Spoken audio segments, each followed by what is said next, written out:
J'en étais donc au 5e point de rhétorique et indécence du politique, dans le cas de Fillon. Ce 5e point, c'est la rhétorique du soupçon.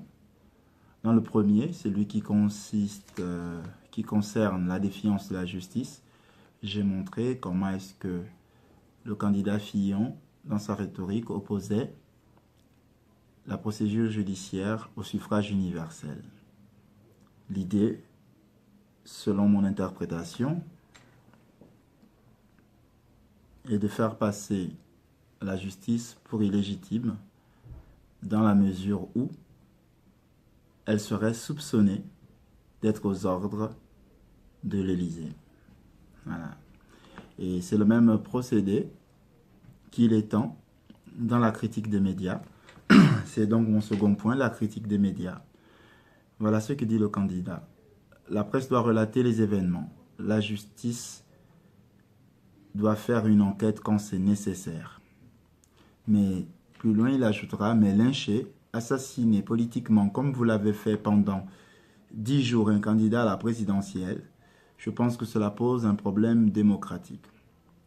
Donc l'accusation est clairement faite ici aux médias, d'être à l'origine d'un lynchage médiatique, d'être à l'origine d'un assassinat politique. Il y a une victime, c'est le candidat, il y a deux bourreaux, la justice et les médias qui eux-mêmes seraient aux ordres de l'Élysée.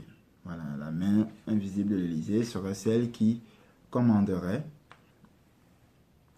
la mise en place de la procédure de l'information judiciaire et la convocation devant les juges.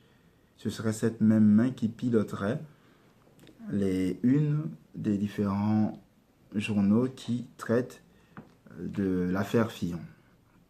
À partir du moment où on a fait peser ce soupçon sur l'appareil judiciaire et l'appareil démocratique, ils deviennent par là même illégitimes. Leur discours est disqualifié par le candidat. On peut donc faire appel au peuple en l'invitant à une forme de défiance vis-à-vis de ces deux institutions.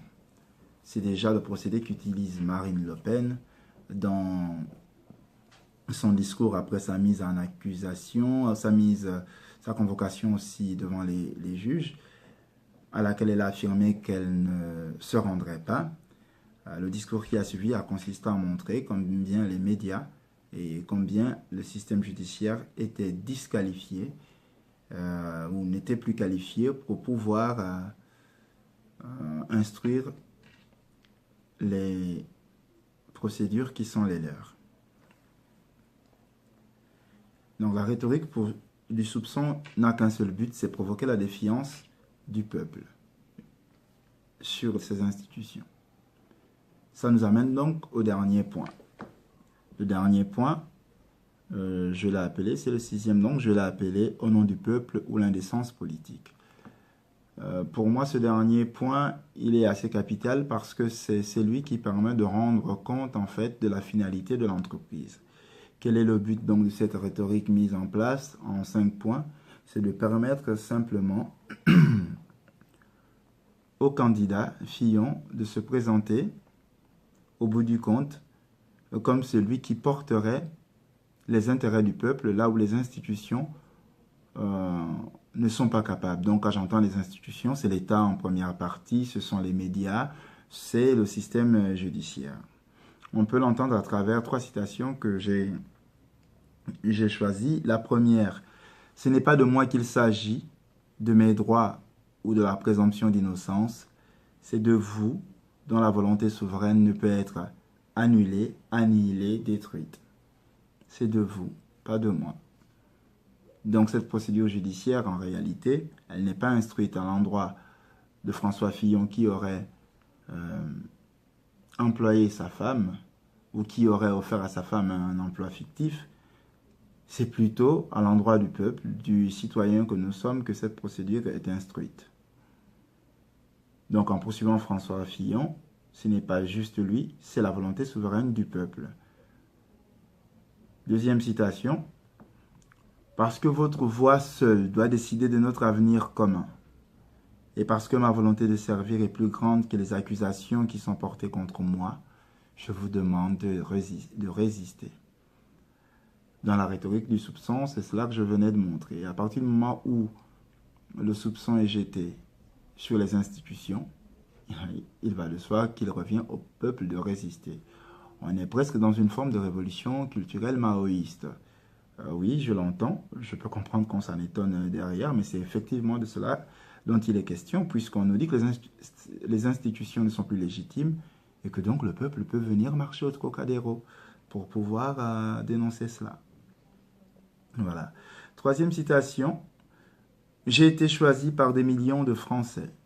Je ne suis pas le candidat d'un parti. Aucune instance n'a la légitimité pour remettre en cause le vote de la primaire. Voilà. C'est une citation un peu plus vieille que les autres, mais elle montre bien le caractère d'élu au sens biblique, quasi biblique, religieux, dans la manière dont se perçoit et se pose surtout aux yeux du peuple le candidat Fillon. J'ai appelé ce dernier point, au nom du peuple, l'indécence du politique. L'indécence du politique parce que je voulais nommer par là, non pas le manquement de moralité dans l'affaire à proprement parler dite Fillon, donc du soupçon d'emploi fictif. Je voulais parler d'indécence au sens où c'est l'esprit même de la démocratie qui me semble-t-il est nié, dans la mesure où cet esprit repose sur l'idée du gouvernement par le peuple et pour le peuple, selon la formule que chacun connaît bien. Mais cette formule à elle seule signifie simplement que les citoyens sont dotés de la capacité, de la majorité, qui leur permet de se servir de leur propre entendement, de leur lumière, pour parler comme le philosophe Kant, et qu'à partir de ce moment-là, ils sont en position, ils sont en capacité de pouvoir produire un jugement, de pouvoir produire une analyse, de pouvoir faire usage d'un esprit critique dans le cadre de la défense, de la poursuite de leurs intérêts, dans le cadre de la définition de leur identité. Or, dans ce que j'observe à travers ces citations, à travers ces discours, c'est qu'on a l'impression que l'essence même de la démocratie, à savoir l'idée que les citoyens sont majeurs, on a l'impression en réalité que cela est tout à fait nié puisqu'il s'agit de suivre le candidat et le candidat lui seul, car il est oint de l'huile du Seigneur, j'ai envie de dire, de l'huile de la démocratie, puisqu'il se présente à la fois comme le peuple, à la fois comme la démocratie, et puisqu'à lui seul, par sa seule puissance et sa seule investiture lors de la primaire, il peut s'octroyer le droit de se poser en défiance vis-à-vis des institutions qui lui demandent à rendre des comptes ou qui donnent des informations aux Français. C'est en cela donc que la politique est indécente. Il y a une certaine indécence dans cette manière de faire de la politique puisqu'elle ne respecte pas le point de vue des citoyens, puisqu'elle ne considère pas les citoyens comme des individus capables de rentrer dans une discussion, capables d'élever le débat, capables de comprendre avec leur propre lumière leur environnement social et politique. Tout revient donc au candidat élu qui doit endosser cette espèce de rôle d'élection, cette espèce de rôle quasi messianique pour lequel on inviterait les uns et les autres à aller défiler au Trocadéro et par là même défier les institutions, l'État, défier les institutions, le système judiciaire, défier les institutions, les médias. Voilà. Pour moi, ce sont simplement des tentatives de diversion à travers la mise en place de ces procédés rhétoriques qui éloignent effectivement du débat. Ils ont raison, d'ailleurs, de ce côté-là, lorsqu'ils disent de part et d'autre, on ne parle plus de vraies questions politiques. François Fillon lui-même est le premier à le dire. On ne parle plus de la vraie question politique, de l'élection réelle, des programmes des différents candidats. Mais on peut comprendre aussi qu'il est important de traiter de ces questions-là, puisqu'elles nous révèlent aussi ce que sont les candidats dans leur pratique. Et c'est à partir de ce qu'ils sont au quotidien dans leur pratique qu'on peut tout de même examiner à quel candidat ou en quel candidat on doit avoir confiance. Et ce qui est posé là, c'est juste un problème de confiance en dépit de tous les efforts déployés par la droite, les républicains, pour pouvoir réussir à faire passer de façon quasi désormais insensée un candidat qui s'est lui-même délégitimé. Voilà. Dans Rhétorique, indécence du politique, je voulais simplement montrer comment est-ce que la politique, les hommes politiques construisent des discours, construisent des mécanismes dont le but simplement est de leur permettre d'endormir la conscience du peuple pour pouvoir simplement mener à bien leur entreprise qui est simplement de préserver leurs intérêts de classe, de caste, de carrière. Parce qu'en réalité, il n'est question que de carrière des uns et des autres. Et c'est tout de même important que chacun de nous puisse garder cela à l'esprit. Voilà. Sur ces mots, je vais arrêter ma vidéo et je vous remercie de m'avoir suivi. Surtout, n'hésitez pas à me faire part de vos commentaires. Voilà, je serai très heureux de vous répondre.